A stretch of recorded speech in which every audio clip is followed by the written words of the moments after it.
नमस्कार, आप देख रहे हैं नेक्स्ट 9 पॉलिटिकल बाइट में हूं आपके साथ दीपक गुप्ता।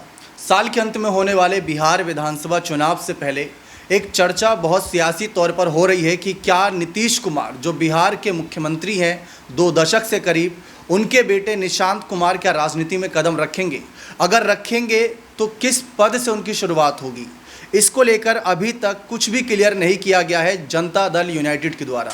ऐसे में कयासों का बाजार गर्म है। हर कोई अपने स्तर पर कयास लगा रहा है कि निशांत कुमार को ये बड़ा पद दिया जा सकता है, वो बड़ा पद दिया जा सकता है, लेकिन इस कयास का अंत कहाँ होगा?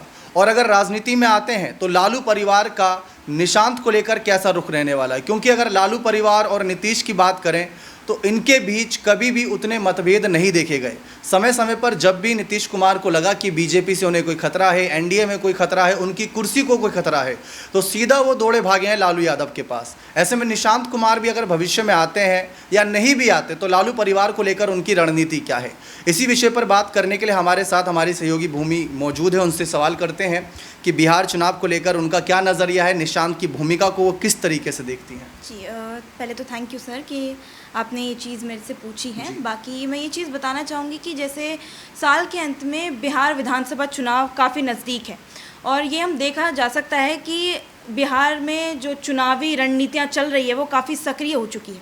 उसी पर जो मुख्यमंत्री हैं बिहार के नीतीश कुमार पर काफ़ी विपक्षी दल तक काफ़ी वो हो चुके हैं कि क्या बोलते हैं, हमलावर हो चुके हैं।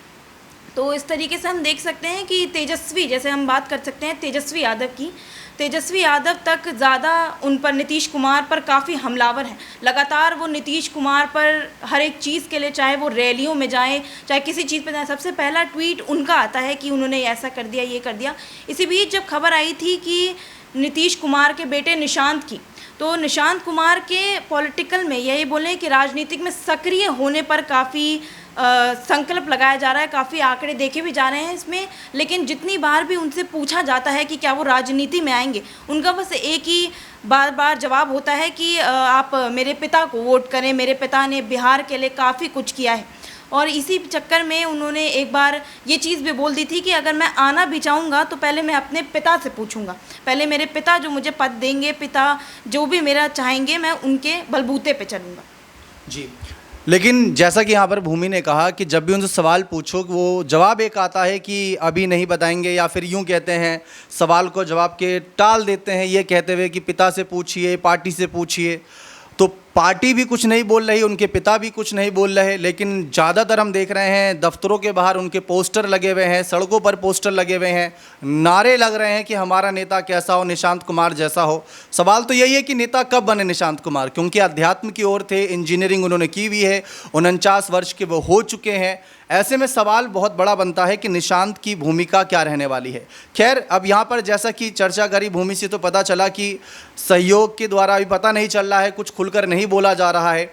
लेकिन अब जैसे कि नीतीश परिवार और लालू परिवार के बीच संबंध रहे हैं, उसको आप किस नज़रिए से देखते हैं? क्योंकि राजनीतिक तौर पर आप देख रही होंगी नीतीश कुमार के स्वास्थ्य पर सवाल उठाए तेजस्वी ने, लेकिन जब बात निशांत की आती है तो कहते हैं वो मेरे बड़े भाई जैसे हैं, वो परिवार के सगे संबंधी जैसे, ऐसे खुलकर बातें नहीं करते, वे बयानबाजी नहीं करते। अगर भविष्य में मान लीजिए जेडीयू में निशांत को कुर्सी जाती है अध्यक्ष की, तो क्या तेजस्वी यही नरम तेवर दिखाएंगे या हमलावर होंगे? नहीं, देखिए, जितना मुझे लगता है और जितना लोगों को लगता है, लोगों के उस पर बात करेंगे, नज़रिए से बात करेंगे, तो तेजस्वी जेडीयू पर काफ़ी स्टार्टिंग से हमलावर रही है। उन्होंने चाहे नीतीश किसी रैली को संबोधित करें या फिर किसी रैली के संबोधन में रहेंगे या फिर किसी रैली के पार्ट रहेंगे या जैसे भी रहेंगे, वो सबसे पहला ट्वीट उन्हीं का आता है। जैसे हमने पहले देखा था, वो एक समारोह में थे, उनकी हालत बिगड़ गई थी और उनकी हालत तो क्या बिगड़ी थी, एक वीडियो सामने आया था जिसमें वो राष्ट्रगान के, जब राष्ट्रगान चल रहा था, वो लोगों को हाथ जोड़ के संबोधित कर रहे थे, अपने हाथ फैला रहे थे, अपने जितने फॉलोअर्स हैं उनके जितने सब थे वहाँ पर उनको हाथ फैला रहे हैं, कभी हाथ मिला रहे हैं। तो इस उनसे काफ़ी ये चीज़ लगा सकते हैं। और सबसे पहले इस पर जो प्रतिक्रिया दी थी वो तेजस्वी यादव ने दी थी।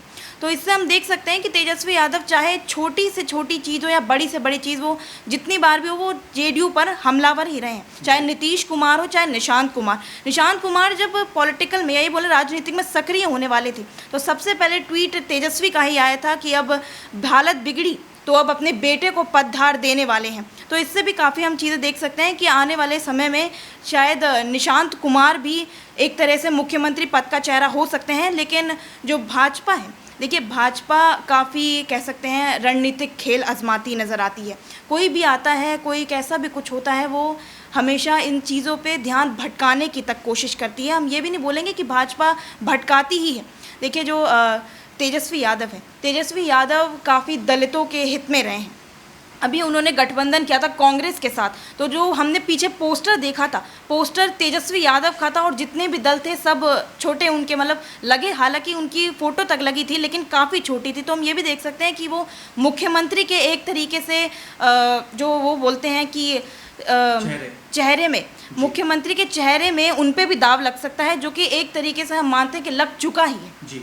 लेकिन जैसा कि यहाँ पर हम देखते आए हैं कि नीतीश कुमार शुरुआत से तेजस्वी के परिवार पर काफ़ी हमलावर रहे और नीतीश कुमार सुशासन बाबू के नाम से जाने जाते हैं। परिवारवाद, भ्रष्टाचार, कानून से जुड़े मुद्दों पर, महिलाओं से जुड़े मुद्दों पर बहुत अग्रसर होकर वो अपनी बयानबाजी करते हैं। अब इसमें जो मैंने पहली चर्चा करी परिवारवाद, अब मान लीजिए भविष्य में निशांत कुमार अगर आगे आते हैं तो नीतीश कुमार तो परिवारवाद के खिलाफ रहे हैं और अब वही नीतीश कुमार का परिवारवाद को स्वीकार कर लेंगे। क्या आपको भी लगता है यही कारण है कि अभी तक नीतीश ने खुलकर नहीं बोला कि निशांत राजनीति में आएंगे कि नहीं आएंगे? क्योंकि अगर हम पिछले कई साल देखें तो अभी तक निशांत की कोई चर्चा नहीं थी, लेकिन चुनावी साल में निशांत बहुत बार मीडिया के सामने आ गए हैं, आंकड़े दे रहे हैं, उनके नारे लग रहे हैं, पोस्टर उनके सामने आ रहे हैं। तो ऐसे में अगर परिवारवाद की बात आती है, क्या बीजेपी इसे स्वीकार कर लेगी? क्या नीतीश इसको बढ़ावा देंगे? आपकी क्या राय है इस पर? देखिए इस पे मैं इतना खुल के तो नहीं बोल सकती क्योंकि अभी बिहार चुनाव को काफ़ी समय है। लेकिन हम जितना अभी तक का देखते हुए आए हैं, परिवारवाद पे आपने बात करी कि नीतीश इसके खिलाफ रहे हैं, लेकिन जो निशांत हैं वो इसके साथ ही रहे हैं जैसा देखा जाए तो। लेकिन इसमें सर देखिए मैं एक चीज़ और बताना चाहूँगी कि जो निशांत हैं, निशांत हमेशा परिवारवाद के एक तरीके से अपने पिता के साथ ही रहे। तो पहले आपने जैसे बताया कि वो चुनाव के टाइम पर एकदम से उनका नाम सामने आ जाता है, वो रैलियों में जाने लग जाते हैं, अपने पिता के लिए वोट मांगने लग जाते हैं। लेकिन जो निशांत कुमार हैं, हम ये सब देख सकते हैं कि सर देखिए जैसे बात करी जाए परिवारवाद की, तो तेजस्वी यादव पर काफ़ी इल्ज़ाम लगे हैं कि लालू यादव थे तो अब पदभार उन्होंने संभाल लिया। वही चीज़ हम तेजस्वी यादव के केस में जो हमने देखा, वही हम निशांत के अगर केस में देखेंगे तो इतनी हैरानी नहीं होगी बिहार को, क्योंकि बिहार एक बार देख चुका है ये चीज़। लेकिन देखा ही जाएगा कि सर जो बिहार चुनाव का अब टाइम आने वाला है, काफ़ी पार्टियां निकल के आ रही हैं, लेकिन अगर ज़्यादा नाम आपने कहा निशांत के ऊपर अगर हम फोकस करें तो देखा जा सकता है कि भाजपा एक तरीके से उन्हें आगे कर सकती है, क्योंकि जो निशांत कुमार हैं वो नीतीश के काफ़ी वो रहे हैं, क्या बोलते हैं, पदभार में रहे हैं, काफ़ी उनके नक्शे कदम पर भी काफ़ी चलते आ रहे हैं। कोई भी रैलियां होती है, संबोधन में होता है, अगर निशांत कुमार जाते हैं तो नीतीश कुमार वहां हमें काफ़ी रेयरली देखने को मिल जाते हैं। और बाकी आपने ये चीज़ बोली थी कि वो चुनाव के टाइम पे अभी काफ़ी उसमें आए, चर्चाओं में आए, तो हम ये भी देख सकते हैं कि अगर निशांत कुमार अगर इसमें आते हैं तो नीतीश कुमार की हालत अगर बिगड़ी है तो निशांत कुमार आ सकते हैं, उनका पदभार जो है संभाल सकते हैं। क्योंकि पहले तो ऐसी चीज़ें हमें देखने को नहीं मिली थी, लेकिन जो है हमें चुनावों के टाइम में ऐसी चीज़ काफ़ी देखने को मिली है और काफ़ी उभर के आ रही है। ये चीज़ अभी किसी से छुपी तो है नहीं सर, तो वो चीज़ देखने आ सकती है बिल्कुल। जी, अब जेडीयू के अंदर चर्चा यही है कि अगर निशांत कुमार को लेकर सवाल करें तो सहयोगी कहते हैं कि भाई हमारे नेता नीतीश कुमार हैं, वही बताएंगे, उनका अंतिम फैसला होगा। अब निशांत तो चुनाव के लिए वोट मांग रहे हैं, कह रहे हैं 25 से 30 फिर से नीतीश, तो ये तो काम नेताओं के ही होते हैं और इसको परिवारवाद ही कहा जा सकता है। खैर एक चर्चा है कि निशांत की शादी होगी, फिर उसके बाद उन्हें नीतीश सरकार में ही मंत्री पद दिया जाएगा, इस पर तमाम कयास लग रहे हैं। जैसा कि मैंने कहा, जब तक नीतीश कुमार या उनकी पार्टी के मुख्य नेताओं द्वारा क्लियर नहीं किया जाता, तब तक सोशल मीडिया पर, ब्रॉडकास्ट मीडिया पर और ऐसे ही तमाम अलग अलग प्लेटफॉर्म पर सिर्फ कयास लगेंगे। अब उसका अंत तो तभी होगा जब जेडीयू प्रवक्ताओं द्वारा, नीतीश कुमार द्वारा खुले मंच से ऐलान किया जाएगा कि निशांत आगे आएंगे या नहीं। बने रहें चैनल के साथ, बहुत बहुत शुक्रिया।